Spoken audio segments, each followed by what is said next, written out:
آگے ہے زبان کا غلط استعمال اور زبان سے کیے جانے والے حرام کام، غیبت، بیک بائٹنگ۔ قرآن مجید میں ہے وَلَا يَغْتَبْ بَعْضُكُمْ بَعْضًا أَيُحِبُّ أَحَدُكُمْ أَن يَأْكُلَ لَحْمَ أَخِيهِ مَيْتًا فَكَرِهْتُمُوهُ وَاتَّقُوا اللَّهَ إِنَّ اللَّهَ تَوَّابٌ رَحِيمٌ۔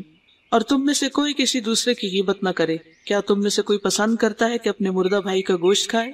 بس تم اسے ناپسند کرتے ہو، اور اللہ سے ڈرو، یقیناً اللہ بہت توبہ قبول کرنے والا، نہایت رحم کرنے والا ہے۔ اور غیبت کیا ہے؟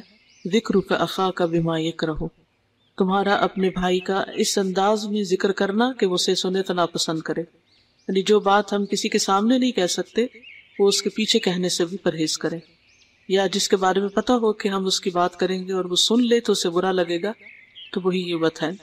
عن ابی برزۃ الاسلمی قال قال رسول اللہ صلی اللہ علیہ وسلم یا معشر من آمن بلسانہ